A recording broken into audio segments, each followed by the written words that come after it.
Good morning all of you. मैं आपका हमारे चैनल कौटिल्य स्टडी जोन में स्वागत करता हूं। आज हम इस कंप्यूटर क्लास में कंप्यूटर से रिलेटेड टॉपिक इंटरनेट के बारे में डिस्कस करेंगे और उससे रिलेटेड क्वेश्चन आंसर डिस्कस करेंगे जो आपके आने वाले हर एग्ज़ाम में महत्वपूर्ण होंगे। तो आइए शुरू करते हैं। सबसे पहले हम बात करते हैं कि इंटरनेट होता है क्या है। तो इंटरनेट क्या होता है? इंटरनेशनल नेटवर्क, दो शब्दों से मिलकर बना है इंटरनेशनल नेटवर्क। तो इंटरनेट की फुल फॉर्म क्या हो जाएगी? International network. इंटरनेशनल नेटवर्क का मतलब है एक बहुत बड़ा नेटवर्क, और ये आपस में एक दूसरे कंप्यूटर नेटवर्क से जुड़ा हुआ होता है, और ये नेटवर्क की एक ग्लोबल संरचना है, यानी विश्व में सारे के सारे नेटवर्क आपस में जुड़े हुए हैं। और यह टीसीपी यानी ट्रांसमिशन कंट्रोल प्रोटोकॉल या आईपी इंटरनेट प्रोटोकॉल, इनका उपयोग करते हुए डाटा पैकेट स्विचिंग के द्वारा आदान प्रदान करता है, यानी इनके द्वारा डाटा है वो एक दूसरे को ट्रांसफर करते हैं। विश्व के लगभग सारे नेटवर्क कंप्यूटर से जुड़े हुए हैं। इंटरनेट कंप्यूटर पर आधारित है, अंतर्राष्ट्रीय सूचनाओं का एक तंत्र है। इसको सूचना राजपथ भी कहते हैं, यानी बहुत बड़ा नेटवर्क है ये। विश्व में प्रथम 1969 में अमेरिकी रक्षा विभाग द्वारा अपारनेट कंप्यूटर के नेटवर्क विकसित किया गया था, जबकि भारत में इसका प्रारंभ, जो भारत में इसकी शुरुआत हुई सबसे पहले, वो 15 अगस्त 1995 को VSNL यानी विदेश संचार निगम लिमिटेड द्वारा किया गया था इसका सबसे पहले। फिर हम बात करते हैं कि इंटरनेट का बीज बोने वाला, यानी इंटरनेट की शुरुआत करने वाला पहला नेटवर्क कौन सा था? पहला नेटवर्क कौन सा था? अर्पानेट। अर्पानेट क्या होगा? Advanced research project agency network. ये कहाँ की एजेंसी थी? USA की। और विश्व का सबसे बड़ा नेटवर्क की हम बात करें तो विश्व का सबसे बड़ा नेटवर्क क्या होगा? इंटरनेट। फिर हम बात करते हैं कि वेब अस्तित्व में आया, कहाँ पे आया? सबसे पहले अमेरिका में। फिर हम बात करेंगे किस देश में सर्वाधिक इंटरनेट उपयोग करता है, यानी इंटरनेट का उपयोग सबसे ज़्यादा लोग कहाँ पे करते हैं? तो सबसे पहले नंबर 1 पे चाइना, नंबर 2 पे इंडिया, नंबर 3 पे अमेरिका, 4 पे ब्राज़ील, 5 पे जापान। सूचना राजपथ यानी इंफॉर्मेशन हाईवे किसे कहते हैं? तो इंफॉर्मेशन हाईवे अभी हमने बात की थी कि इंटरनेट को साधारण शब्दों में नेटवर्कों का नेटवर्क, यानी इंटरनेट को क्या कहते हैं? नेटवर्कों का नेटवर्क। फिर हम बात करेंगे एक्स्ट्रानेट। एक्स्ट्रानेट क्या होगा? किसी बाहरी संस्थाओं को इंटरनल वेब पेजों को एक्सेस करने देना, यह प्रयोग क्या कहलाता है? एक्स्ट्रानेट। यानी जो हमारे इंटरनल वेब पेज होंगे उसको कोई बाहरी संस्था है वो भी एक्सेस कर सकती है। और इंटरनेट, इंटरनेट का मतलब इंटरनेट का निजी रूप, यानी उसको सिर्फ खुद ही यूज करते हैं, बाहरी संस्थाओं को उसका बाहरी संस्था उसका यूज नहीं कर सकती, केवल संस्था के सदस्य ही इसकी सुविधाओं का उपयोग कर सकते हैं। यह सूचनाओं के ट्रांजैक्शन के लिए इंटरनेट प्रोटोकॉल यानी TCP या IP इस तकनीक का उपयोग करते हैं। फिर हम बात करेंगे इंटरनेट के लिए प्रयुक्त नियम और दिशा निर्देशों का समूह, उसको हम क्या बोलेंगे? नेटिकेट। क्योंकि इंटरनेट को यूज करने के कुछ नियम होते हैं, कुछ दिशा निर्देश दिए होते हैं, उन सब का समूह क्या कहलाता है? नेटिकेट। किसी वेब पेज को रीलोड करने के लिए, कोई वेब पेज आपने खोल लिया, उसको रीलोड करना है तो उसके लिए हम कौन सी बटन दबाते हैं? रिफ्रेश। उसको बार बार क्या करना पड़ता है? रिफ्रेश करना पड़ता है। फिर हम बात करेंगे वेब ब्राउज़र क्या होता है। तो इंटरनेट पर वर्ल्ड वाइड वेब यानी WWW का प्रयोग वेब ब्राउज़र सॉफ्टवेयर के माध्यम से किया जाता है, यानी ऐसा सॉफ्टवेयर होता है जिसके अंदर हम क्या करते हैं? WWW यानी वर्ल्ड वाइड वेब का प्रयोग करते हैं। वेब ब्राउज़र एक एप्लीकेशन प्रोग्राम है जो वर्ल्ड वाइड वेब पर स्थित हाइपर टेक्स्ट डॉक्यूमेंट को उपयोगकर्ता के लिए उपलब्ध कराता है। Web browser software hyper text transfer protocol यानी HTTP पर कार्य करता है। वेब ब्राउज़र का प्रयोग वर्ल्ड वाइड वेब पेज को देखना, यानी देखना क्या होगा? ब्राउजिंग, और उसको सर्फिंग कहलाता है। सर्फिंग के दौरान URL हाइपरलिंक या ब्राउज़र पर यानी पेज से दूसरे पेज तक पहुंचा जा सकता है। वर्तमान में कुछ प्रचलित web browser internet explorer, Mozilla, Firefox, opera, safari, Google Chrome, ये सारे के सारे आपके क्या हो जाएंगे? Web browser. तो अभी बात करेंगे कि ब्राउज़र होता है क्या? इंटरनेट पर वेब पेज सर्च करने वाला सॉफ्टवेयर होता है। ये देखिए कुछ web browser: Mozilla Firefox, Google Chrome, opera, internet explorer, safari, Microsoft Edge, chromium, UC browser, ये सारे के सारे आपके क्या हो जाएंगे? Web browser. फिर हम बात करेंगे विश्व का सबसे पुराना वेब ब्राउज़र कौन सा है। तो सबसे पुराना वेब ब्राउज़र कौन सा होगा, www यानी वर्ल्ड वाइड वेब जो 1991, उसके बाद मोजेक 1993, ओपेरा 2000 में और नेटस्केप 2007। वह कौन सा मुफ्त एनसाइक्लोपीडिया है जिसे उसका उपयोग करने वाले लोगों ने ही यानी लोगों ने आपस में मिलकर ही उसको बनाया, तो वो कौन सा होता है, विकीपीडिया। और विकीपीडिया को 2001 में किसने बनाया था, जिमी वेल्स और लेडी सिंगर के द्वारा। इन दोनों ने मिलकर विकीपीडिया को शुरू किया। ये एक मुफ्त वेब आधारित और सहयोगी बहुभाषी विश्वकोश है, यानी इसके अंदर आप भी एडिटिंग कर सकते हैं। और ये क्या होता है, फ्री होता है और बहुभाषी, यानी इसमें जो भी आपको मटेरियल मिलेगा वो बहुभाषी होगा, यानी कई भाषाओं में लिखा हुआ मिलेगा। दुनिया भर के लोग इसका उपयोग करते हैं। इसमें लगभग 13 मिलियन लेख लिखे गए हैं।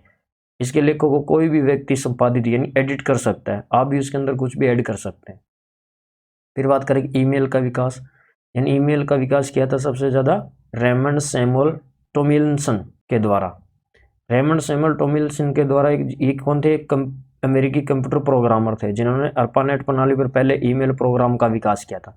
यह पहली प्रणाली थी जो अर्पानेट से जुड़े विभिन्न होस्ट कंप्यूटर के बीच मेल भेजने में सक्षम थी। उन्होंने अपने होस्ट मशीन के नाम से उपयोगकर्ता के नाम को अलग करने के लिए @ चिन्ह का इस्तेमाल किया, यानी @ का सबसे पहले प्रयोग किसने किया था, रेमंड सैमुअल टॉमिल्सन ने, जो आज तक यही यूज हो रहा है। इस प्रणाली का प्रयोग आज भी किया जाता है।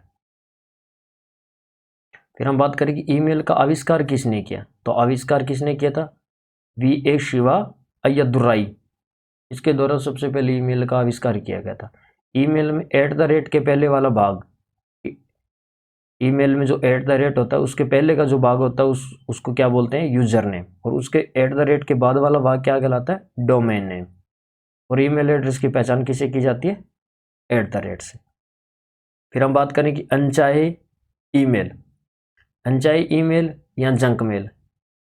जंक मेल ये क्या कहलाते हैं, स्पैम, जो कंपनी या किसी वस्तु के प्रचार के लिए कंपनी द्वारा व्यक्ति के मेल खाते पर भेजा जाता है। यानी किसी भी चीज़ के प्रचार प्रसार के लिए अनचाहे ईमेल है वो कंपनी भेज देती है, उसको हम क्या बोलते हैं, जंक मेल या स्पैम। और इसमें क्या हो सकता है, वायरस भी हो सकता है। अभी हमने बात की अनचाहे ईमेल, उसको क्या बोलेंगे, स्पैम। फिर हम बात करेंगे ईमेल एड्रेस। ईमेल एड्रेस का सही रूप क्या होगा, तो सही रूप क्या होगा ये देख लीजिए आप। सबसे पहले क्या होगा, यूजर नेम, फिर @ और उसके बाद में क्या होगा, डोमेन नेम, यानी xyz@gmail.com। तो xyz इसमें क्या हो जाएगा, यूजर नेम। xyz क्या हो जाएगा, यूजर नेम, और gmail.com क्या हो जाएगा आपका डोमेन नेम। फिर हम बात करेंगे ईमेल अटैचमेंट क्या होता है, तो दूसरे प्रोग्राम द्वारा एक डॉक्यूमेंट जो ईमेल के साथ जोड़कर भेजा जाता है, यानी ईमेल भेजनी और उसके साथ हम कोई डॉक्यूमेंट को अटैच करके भेजते हैं तो उसको हम अटैचमेंट बोलते हैं। फिर वो बात करेंगे ईमेल होता है क्या, ईमेल क्या होता है, इलेक्ट्रॉनिक मेल। ईमेल के जन्मदाता, ईमेल के जन्मदाता किसको कहा जाता है, रेमंड सैमुअल टॉमिल्सन को। ठीक है, रेमंड सैमुअल टॉमिल्सन कौन थे, एक अमेरिकी कंप्यूटर प्रोग्रामर थे जिन्होंने अर्पानेट प्रणाली पर पहले ईमेल प्रोग्राम का विकास किया था। यह पहली प्रणाली थी जो अर्पानेट से जुड़े विभिन्न होस्ट कंप्यूटर के बीच मेल भेजने में सक्षम थी। उन्होंने अपने होस्ट मशीन के नाम से उपयोगकर्ता के नाम को अलग करने के लिए @ चिन्ह का इस्तेमाल किया था। इस प्रणाली का प्रयोग आज भी किया जाता है। यह हम बात कर चुके हैं कि @ का सबसे पहले प्रयोग किसने किया था, रेमंड सैमुअल टॉमिल्सन ने। इसने सबसे पहले ईमेल प्रोग्राम का विकास किया था। ईमेल क्या है, ईमेल क्या होगी, कंप्यूटर नेटवर्क के माध्यम से संदेशों तथा फाइलों को एक स्थान से दूसरे स्थान पर भेजना। वर्ल्ड वाइड वेब का आविष्कार किसने किया, यानी www का आविष्कार किसने किया, टिम बर्नर्स-ली ने सबसे पहले www का आविष्कार किया।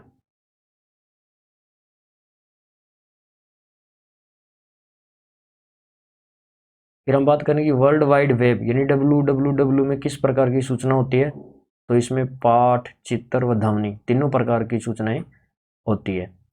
HTTP क्या होता है, HTTP क्या होता है, चिन्हित अंश पूर्व संधि है, hyper text transfer protocol. HTTP की फुल फॉर्म क्या हो जाती है, हाइपर टेक्स्ट ट्रांसफर प्रोटोकॉल में ऐसे नियम या विधि होती है, यानी एक ऐसा प्रोटोकॉल होता है जिसमें कई नियम और विधि होती हैं जो हाइपर टेक्स्ट डाटा संचरण के लिए आवश्यक होता है।